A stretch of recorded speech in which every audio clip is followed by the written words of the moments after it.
Kodera. Aha. Uşaqlar, Turan nənəsi vəfat eləyib. Atası yazmışdı, ona görə qoşulmur. Mətin hər dəfə yatıb qalır. Sahil də daha əyani gəlir. Bakıya gəldi, yerləşdi, Bakıda yaşayır. Da kursa əyani gəlir, çünki onlayn öyrənə bilmirdi. Deməli, biz nəyə baxırıq? Qurğulara. Bir dəqiqə.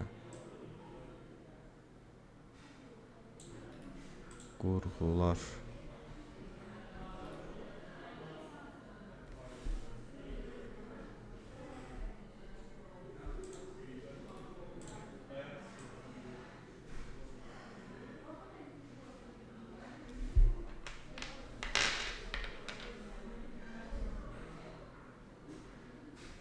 Neçənci bölmə idi qurğular burada?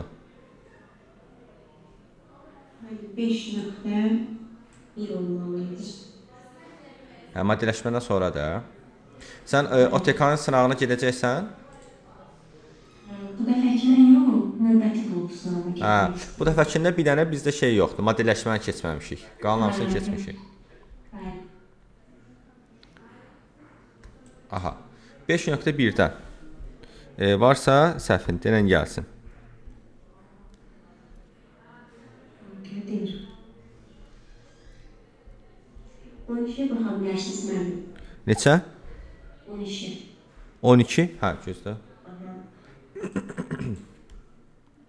Mən 12'də A yazmışdım. İlk fərdi kompüterlər hansı qurğular olmadan işləyə bilməz? Baxaq bir dənə. A yazmışdın. 1, 3, 5. Klaviatura, mouse, bir dəqiqə, CD-ROM deyil, web kamera deyil. Bunlar getdi. Sonra printer də deyil, ISO. Bu da getdi. Zaten 4 yoxdur variantlarda. Scanner də deyil. Klaviatura, sıçan, CPU. İlk fərdi kompüterlər. Bir də ROM. Niyə ROM? Biz əməliyyat sistemlərini keçəcəyik. Əməliyyat sistemlərində biz deyəcəyik ilk fərdi kompüterlərin içərisində MS-DOS falan olurdu, əməliyyat sistemləri, yəni köhnə əməliyyat sistemləri. Və o əmrlə idarə olunurdu. Elə ki BIOS adlı bir proqram var. Mən qurğular dərsində izah eləmişəm. O BIOS ROM-un içərisində olur.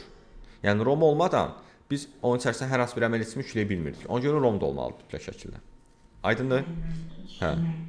Sonra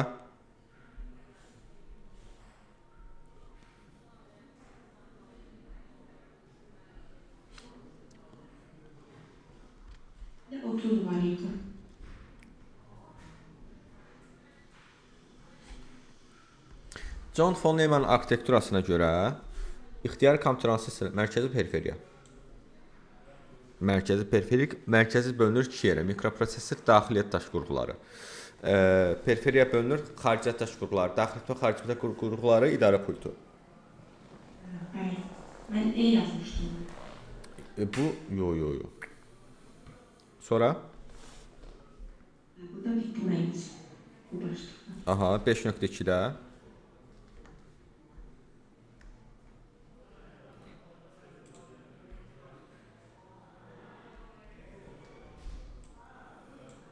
Altı var idi uzun. 6. Bu da üzr istəyirəm.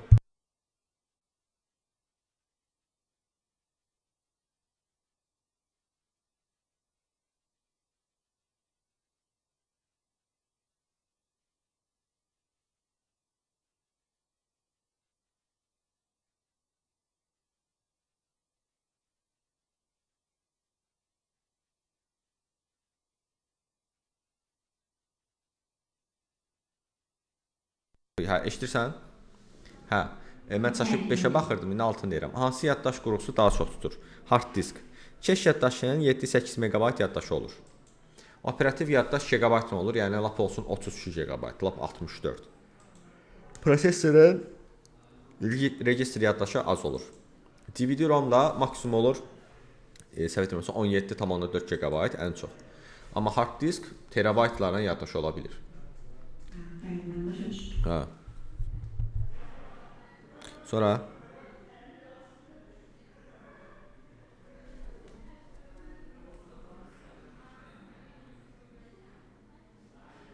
42. Neçə? 42 müəllim, 42. 42. Bir dəqiqə. Aha. 42.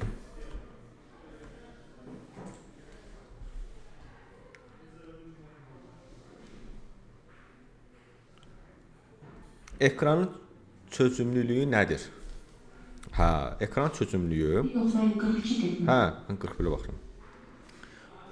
Doğru mülahizələri müəyyən edin. Baxaq. Scanner informasiyanın elektron sürətini çıxaran qurğudur, düzdür. Monitorun ölçüsü deyək, üfüqi şaqili pikseldən xeyr. Monitorun ölçüsü diaqonal ölçülür. O da düymlə ölçülür. Monitorun pikselləri nə qədər kiçik olsa, monitor ölçüsü o qədər kiçik olar. Xeyr. O demək deyil. Yəni monitorun pikselləri kiçikdirsə, monitor ölçüsü kiçik demək deyil. Monitorun pikselləri nə qədər kiçik olsa, görüntü keyfiyyəti yaxşı olur, düzdür. Bir kompüterə bir neçə xarici düzdür. 1 4 5. Sonra 7.40 bax. sonra 5.3 Yox, 5.3 yazmamışam, mən 2 başlıq yazmışam. 2 başlıq yazmısan? Hə, tamam. Yaxşı. Bir dəqiqə.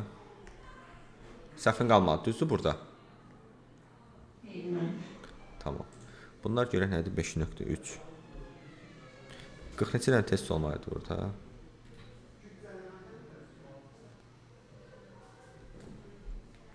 Tamam. Gəl onda biz modelləşdirməyə baxaq. Gözlə bir dəqiqə. Burada yazaram da mənim elə. Hə, 5.3 yaz hə. Gözlə bir dənə modelləşdirməni açım.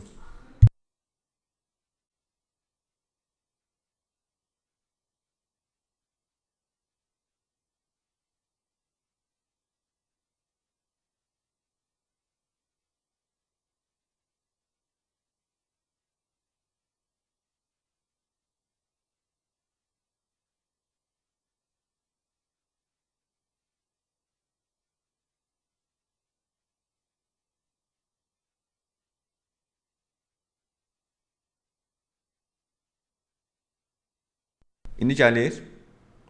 Hə, üzrə hesab edəcək gəlmişdi, ona görə saxlamışdım. Model obyektin, hadisənin və ya prosesin, yəni tək burada obyektin bir şeyi deyil model. Hadisənin də, prosesin də xüsusiyyətlərini əks etdirən təqdim olma formasıdır. Bax, model deyəndə adamın ağlına nə gəlir? Bu podiumda yeriyirlər, şeylər, manekenlər, model gəlir də adamın ağlına. O nəyi təqdim edir podiumda? Paltarı təqdim edir. Bu nə deməkdir? Yəni onun üzərində biz görürük ki, o paltar bizə necə yaraşa bilər. Yəni hər hansı bir obyektin təqdim edir bizə. Bax, model sanki budur. Yəni obyektin, hadisənin, prosesin təqdim olma formasıdır, amma xüsusiyyətlərini öz üstündə əks etdirir. Yəni model prototipin təqdim olma formasıdır. Yəni orijinalın. Orijinal prototip nə deməkdir? Yəni yaradılan obyektin özüdür. Aydındır? Modeli yaradılan obyektə orijinal və ya prototip deyilir. Yəni, mən deyək ki, məndə maşın oyuncağı var. Bu maşın nədir? Real maşının modelidir. Və mən real maşının özü nədir? Prototipdir. Modelin yaradılma prosesinə modelləşdirmə deyilir. Aydındırmı? Biz modelləri hansı halda yaradırıq? Yəni orijinalın deyil də modelini niyə istifadə edirik? Burada səbəblər var. Birinci, obyekt öyrənilən zaman mövcud olmaya bilər. Yəni, keçmiş zamanda olub, məsələn, dinozavr. Biz indi dinozavrın modellərini görürük. Sonra, orijinal çoxlu xassələr və qarışıq əlaqələrə malik olanda, məsələn, deyək ki, avtomobil çox qarışıq xüsusiyyətləri var. İçində motoru var, nə bilim, onun rol sistemi var və s. Biz onu hər dəfə, biz məsəl üçün, maşın üzərində tədqiqat aparanda hər dəfə biz sıfırdan durub maşın yıxsaq, gör bizim nə qədər xərcimiz çıxar. Ona görə o modelini qururuq. Model real mövcud olan obyektlərin mücərrəd ümumiləşməsi olanda, yəni geyim biçimi nümayiş etdirən maneken hər hansı real insan deyil, müəyyən ümumiləşdirilmiş ideal obrazı, standartı təmsil edir. Coğrafiya dərsində təbiət hadisələrini danışarkən biz hər hansı konkret təbiət hadisəsi, məsələn, zəlzələni deyil, həmin hadisənin ümumiləşdirilmiş formasını modeli nəzərə tuturuq.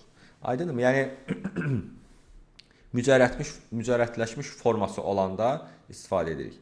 Bir də müəyyən səbəblərdən orijinal obyekt tədqiqat üçün əlçatan olmaya bilər. Məsəl üçün, molekullar müşahidə üçün çox kiçikdir. Yəni, molekulu biz əlimizdə tuta bilmərik, amma onun modelini yarada bilərik. Yəni atomun parçalanmasından neytron, proton bunları biz modellərini göstərə bilərik, amma biz neytron, protonu ancaq mikroskoplarla falan görə bilirik. Aydındırmı? Və ya günəş sistemini biz tədqiqat etmək istəyəndə günəş sistemini biz görə bilmirik axı bu dəqiqə teleskopsuz və s. Biz nə edirik? Onun maketindən, modelindən istifadə edirik. Aydındır bu danışdıqlarım? Bəli. Əla. Nəzəri model nədir bəs Aysel? Real obyektlərin quruluşunu, xassələrini və hərəkətlərini əks etdirən modellərdir. Bunlara deyirik qanunlar, fərziyyələr, teoremlər. Qanunlar, fərziyyələr, teoremlər nədir? Nəzəri modellərdir. Mən sənə əsas lazım olan hissələri deyirəm. Yaxşı? Yəni qalanları istəsən oxuyarsan, amma əsas hissə qəbula bunlar düşə bilər. Sonra bu sual düşür. Modelin başlıca xassəsi nədir? Onun adekvatlığı. Bunu əzbər bilməlisən. Modelin başlıca xassəsi onun adekvatlığıdır. Yəni modelin orijinalın modelləşdirilən xüsusiyyətlərinə uyğunluq dərəcəsi. Yəni bu bilsən nə deməkdir? Yəni sənin modelin orijinala nə qədər oxşuyur? Aydındır? Yəni sən çalış mikrofonu bağlamaq istəyirsən, elə qarşılıqlı danışa-danışa öyrənək. Modelin orijinala tam uyğun olması vacib deyil. Uyğunluq dərəcəsi modelləşdirmə məqsədlərindən asılıdır. Yəni elə ola bilər ki, biz istəyirik ki, model ən azı bir 80% orijinala oxşasın. Bir də istəyirik ki, 10% oxşasa kifayətdir. Aydındır? O da adekvatlıq xassəsidir, təyin edən onu. Sonra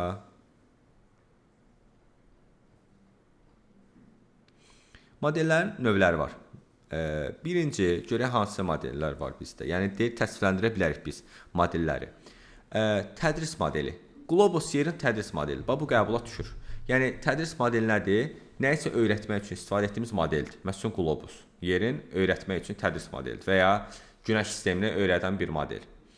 Aerodinamik borda sınaq üçün hazırlanmış təcrübə modeli təyyarə təcrübə modelidir. Məsəl üçün biz deyək ki, təyyarə yarada bilmirik bu dəqiqə, çox bahadır, amma onun modelini yaradırıq ki, təyyarəni biz insanlara göstərə bilərik. Biz o zaman artıq təcrübə modeli kimi istifadə edirik həmin təyyarənin modelini. Proses və hadisələri tədqiq etmək üçün elmi texniki modellərdən istifadə olunur. Müəyyən prosesləri, hadisələri elmi texniki modellərdən istifadə edərək göstərə bilirik. Bir də oyun və imitasiya modelləri də mövcuddur, xüsusən hərbidə. Məsəl üçün biz deyək ki, silah istəyirik yaradaq, amma silahla atəş açanda insanı öldürməsin də. Sadəcə oyun üçün yaradaq bir silahı ki, hərbiçilər məşq edərkən o silahdan istifadə etsin. Bu oyun və imitasiya modelidir. Yəni elə edirik ki, silaha az qala birə-bir oxşayır, amma silah deyil yəni. Aydındır? Sonra modellər statik və dinamik olur. Statik model nədir? Dinamik model nədir? Zamandan asılı olaraq dəyişən model dəyişən model dinamikdir. Zamandan asılı olaraq dəyişmirsə bu statikdir. Bax məsəl üçün deyək ki nə? Qlobus. Qlobus bir dəfə yaradılıb. Bu statik modeldir. Hər dəqiqə qlobusu biz dəyişmirik. Aydındır? Dinamik model isə nə ola bilər? Yerin günəş ətrafına fırlanması.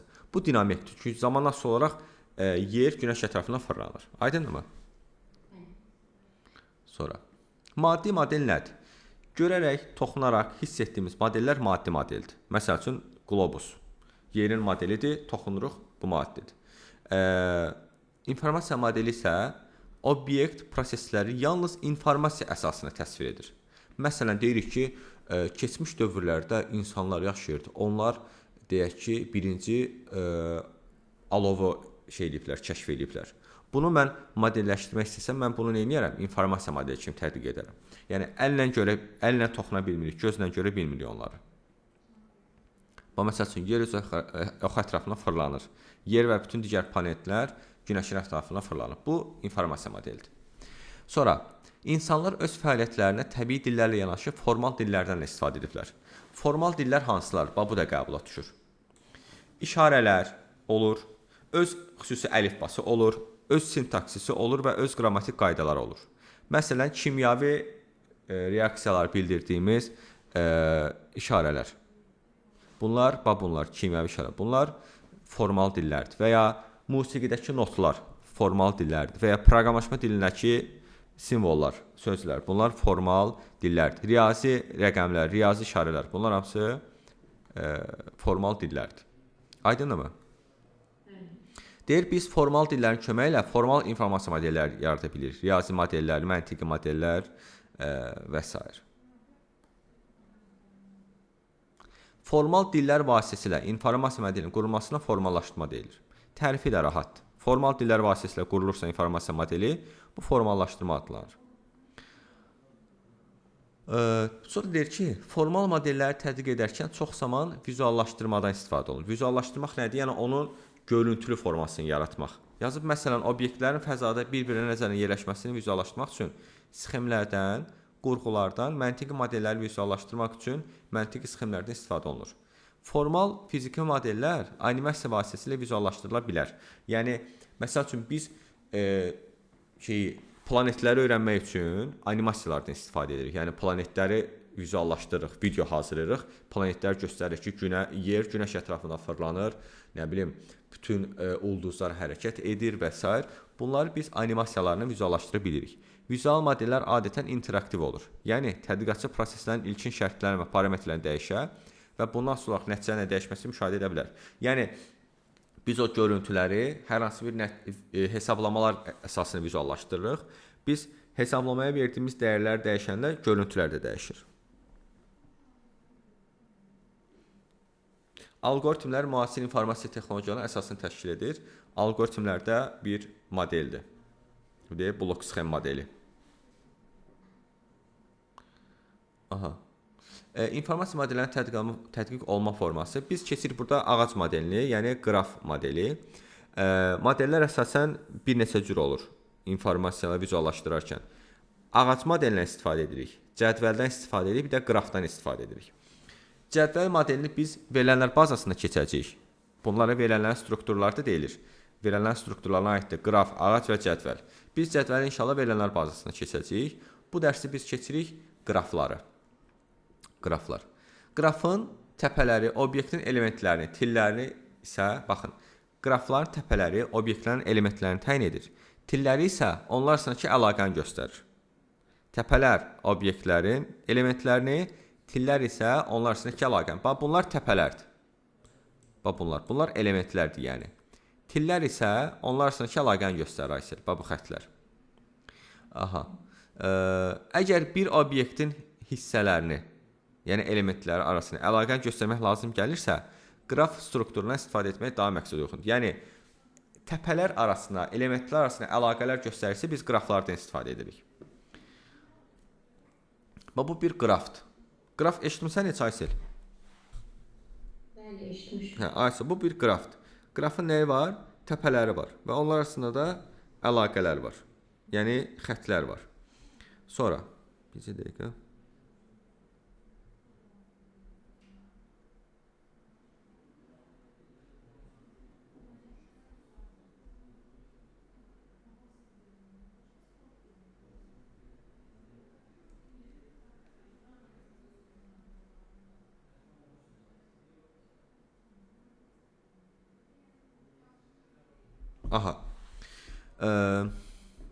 Bax, yazıb ki, ona görə də bu sxemi sinfi müəyyən modeli hesab etmək olar. Qrafa baxıb, kimin kimlə dostluq etdiyini müəyyənləşmək olar. Məsələn, Aygün Lalə ilə dostdur, Elxanla dostdur. Bəs Sevil kimlə dostdur? Aysel. Sevil də mənim, Qüdrətlə, Cavidlə. Cavid də kimlə dostdur? Turalla. Bu da Turalla. Həm də Lalə. Aydındır. Yəni, məsələn, Lalənin neçə dostu var? Mənim Cavid deyil, sonra Aygün. Neçə dənə? Bəs Cavidin neçə dənə dostu var? Cavidin də 3 dənə. Tural, Lalə, Sevil. Aydındır. Deməli, Cavidin 3 dənə qonşusu var. Aydındır, buna belə deyirik. Buna deyirik qonşuluq matrisi. Cavidin, bax, Cavid. Qonşular kimlərdir? Lalə, Sevil, bir də Tural. Düzdür? Deməli, Cavidin 3 dənə qonşusu var. Sinifdə dostluq edən şagirdlər haqqında məlumatları belə formada göstərilməsinin üstünlükləri aşkardır. Qraf əyani olduğuna görə asan mənimsədilir və informasiya daha yaddaşda qalır. Yazıb informasiya modellərini qurarkən bəzən tabelilik münasibətlərini göstərmək lazım gəlir. Məsələn, nazir müavini, şöbə müdürü. Yəni, ağacvari struktur lazım gəlir. Məsələn, nəsilimiz, bizim nəsillərimiz ağacvari strukturdadır. Baba, oğul, qız, oğlun qızın uşaqları, nəvə, Nəvələrin uşaqları nəticə, nəticələrin uşaqları kötücə. Bax bunda artıq biz ağac strukturunu qoruruq. Aydındır? Bax məsəl üçün bu formada. Aha. İnformasiya modellərinin təqdim olunma formalarından biri də cədvəldir. Məktəbdə cədvəllərlə tez-tez rastlaşırıq. Dərs cədvəli, sinif jurnalı, Mendeleyev cədvəli və s. Yəni biz nə zaman cədvələ önəm veririk? Atributlarımız var, yəni başlıqlarımız var. Və o başlıqlara əsasən məlumatlarımız var. O zaman cədvəldən istifadə edirik. Yəni qrafın da, ağacın da, cədvəlin də ayrı-ayrı nəyləri var? İstifadə forması var. Qrafı əsasən qonşuluq siyahısını göstərmək üçün istifadə edirik. Ağacvari strukturu əsasən asıllıqlarda göstəririk. Cədvəl də başlıq və onun məlumatlarını göstəririk. Bu məsəl üçün cədvəldir. Biz indi qrafları öyrənərkən həm cədvəldən istifadə edəcəyik, həm qraflardan istifadə edəcəyik. Və cədvəl əsasında biz qraf quracağıq. Yəni cədvəlin əsasında qraflar quracağıq. Məsəl üçün burada mən nə görürəm? Burada görürəm ki, kim kimdən futbol oynayıb? Görürəm Qarabağ ancaq Qarabağla oynamayıb. Görürsən boz rəngdədir. Deməli Qarabağla Qarabağın oyunu olmayıb. Şahinlərlə Şahinlər oynayıb. Yəni hər komanda özünə oynamayıb, ancaq rəqiblə oynayıb. Məsələn Qarabağ Şahinlər neçə eləyib? Necə? 2-1 olub. Ay sağ ol. Eləcə də mən buradan bax. Yəni istəsəm belə baxa bilirəm, Aysel. Bax belə də baxa bilirəm. İstəsəm belə də baxa bilirəm. Aydındır? Məsəl üçün Şahinlərə istəsəm belə də baxaram. Qarabağla 2-1-dir, Tərəqqi ilə 1-2-dir, Kəpəsi ilə 3-2-dir. Eləcə də Şahinlərə belə baxaram. Qarabağa 2-1 udub, Tərəqqi ilə 2-1 udub, Kəpəsə 3-2 udsub. Aha. Buna deyirik biz qonşuluq matrisi. Bax bu qonşuluq matrisidir. Əgər kəsişmədə 1 varsa, deməli bunlar qonşudular. 0 varsa qonşu deyirlər. Məsələn, sən mənə deyə bilərsən Lalənin qonşuları kimlərdir? Lalənin qonşuları Aygündür, bir də Cavid. Aydındır? Çünki 1 var. Bəs Elxanın? Elxandakı Aygün. Aha. Hə, ya belə baxacağam, ya da belə baxacağam. İndi Aysel, Elxan kimlə qonşu dedin? Elxan Aygün. Bax, Elxanla Aygünün kəsişməsinə Elxan tərəfdən baxanda 1 varsa, deməli Aygünün də Elxanla kəsişməsində 1 olmalıdır, bax. Gördün? Yəni Elxanla Aygünün Elxan tərəfdən kəsişməsinə 1 varsa, Aygün tərəfdən də Elxan kəsişməsinə 1 olmalıdır. Aydınmı? Yəni mən buna 1 qoyuramsa, gəlib bura 0 yazsam, bu nə deməkdir səncə? Hə?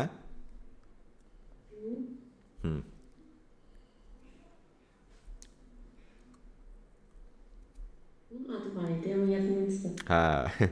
Onu birazdan qabağımıza çıxana deyəcəm. Hələ ki bu o deməkdir ki, bu yanlışdır.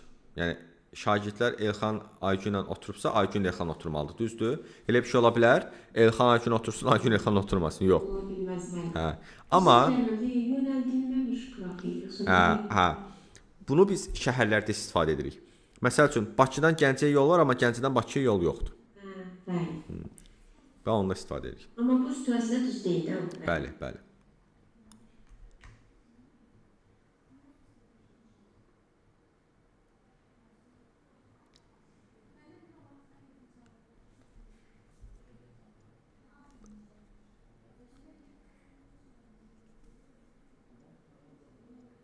Gör bu binanın dizaynı neçənci ildə verilmişdi. Bu kitab səhv etmirəm 2000 neçəndir. Orada bu binanın sxemi verilmişdi. Artıq Bakıda bu bina açıldı. Crescent binası. Artıq var. Bu binada tikildi. Bunlar hamısı neçə il əvvəl verilmişdi. İndi artıq tikildilər. Sonra kompüter modeli. Kompüter modelləşdirməsi deyə bir şey var. Kompüter texnikası vasitəsilə yaradılan modellərə kompüter modelləşdirməsi deyilir.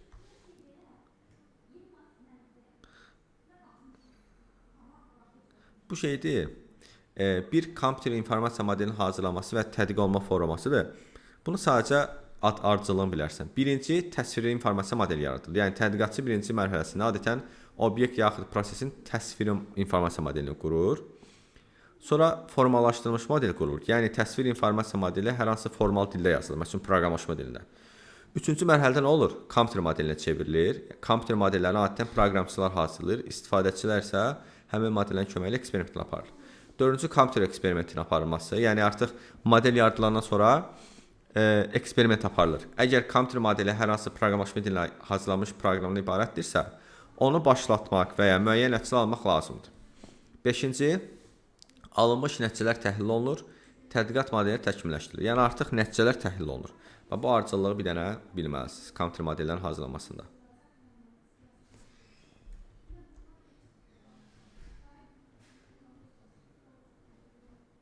Burada da interaktiv kompüter modellərindən danışılır. Bildiyiniz kimi kompüter interaktiv qurğudur. Bu düşə bilər. İnteraktiv qurğu nədir? Kompüterdir. Deyir, yəni iki istiqamətli iş rejiminə malik qurğudur kompüter. İnteraktiv qurğu o deməkdir ki, iki istiqamətli iş rejiminə malikdir. Yəni istifadəçi kompüter sual və ya komanda verdikdə sistem dərhal cavablandırır. Ona görə də kompüter modellərinin əksəriyyəti interaktiv modellər olur. Yəni sual-cavab nə olur? İstifadəçi sual verir, kompüter ona cavab verir. Deməli bu iki istiqamətli rejimlə işləyir.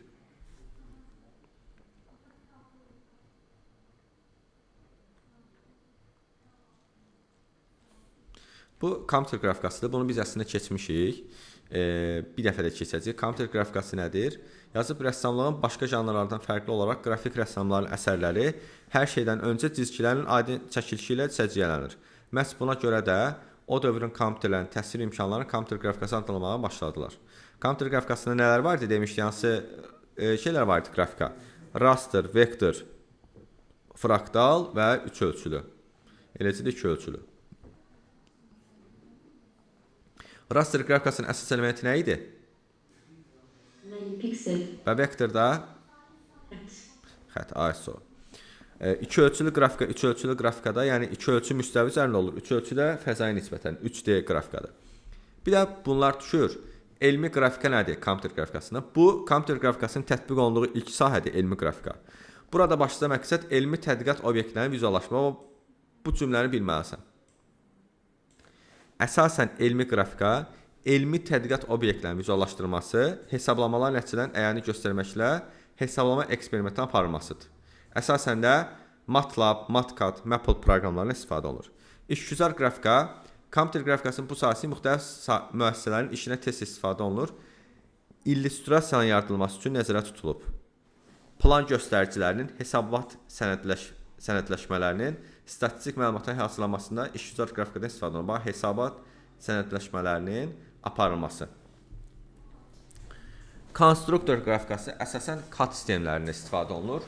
Burada hər hansı bir çertyojun çəkilməsində, cihazların çertyojunun hazırlanmasında, binanın çertyojunun hazırlanmasında, yəni mühəndis konstruktor işlərinin görülməsində istifadə olunur. Yəni CAD sistemləri, CAD yazılır. Konstruktor. Konstruktor, CAD, mühəndis. Bu belə yadda saxlaya bilərsən. Obrazların tanınması, qrafik informasiyanın tanınması və təsvir olunması məsələlərin həlli süni intellektin yaradılmasının əsas problemlərdən biridir. Bu gün kompüterlər vasitəsilə obrazların tanınması çox yerdə rast gəlmək olar. Axtarışda olan cinayətkarın tanınması, ayrı və kosmik foto şəkillərin analizi, çəkilənməsi demək. Yəni obrazların tanınması sən nədir? Face ID var ya telefonlarda, görüntümüzdən açılır. Bax, obrazların tanınması qrafikası budur. Təsvirincə sənəd, bu isə əsasən qrafik obyektlərin yaradılması üçün istifadə olunur. Qrafik reklamlar, video filmlər, fotoqrafiyalar, bu tipli şeylərlə işləmək üçün, görüntülərlə. Buradakı proqramlarda Photoshopdur, Corel Draw və s. Bir də virtual reallıq var. Bu isə texniki vasitələrin köməyi ilə yaradılan və ətraf aləmi imitasiya edən sistemləri hələ ötən əsrdə mövcud idi. Hazırda virtual reallıq sistemləri, yəni qısa və konkret bilsən nədir? Bu oyunlar var, eynək taxırlar gözlərinə, molların içərisində olur. Və odur, virtual reallıq. Bu sual, bunlar düşür, testdə də var, görərsən, modelləşmə bölməsində bax bu var. Hətta şeydə də var idi bu. Yadına gəlir, qrafik informasiyanın kodlaşmasında, nəzəri hissədə bu var idi. Elmi texniki maddi fəsər. Bu üç ölçülü kompüter modellərdir. Burada biz SketchUp üzr istəyirəm proqramından istifadə edirik. Mən bunun videosunu atacağım sizə. Orada baxarsan SketchUp proqramının izahına. Yaxşımı? Onun videosunu atacağım. Orada bir-birimə izah eləmişəm. Alətlər nəyə xidmət edir?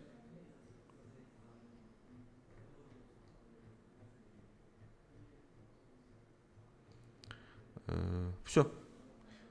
Bu oldu modelləşdirmə. Qrafi inşallah gələn dərs keçəcək. Yaxşı Aysil. Bunun videosunu atacağam. Bir də SketchUp-a atacağam. Modelin testlərini verirəm evə. Modelləşdirmə. Qrafı yox. Qrafı inşallah gələn dərs keçəcək. Amma qrafın da videosunu atacağam. Hər ehtimala baxarsan. Amma gələn dərs üstündən bir də keçəcək. Yaxşı? Hələ modelləşmə verirəm. Modelləşdirmə kod eradı görək hardaydı. Əvvəllər deyə modelləşdirmə. Bir dəqiqə. Modelləşdirmə. Əvvəldədir. Bax.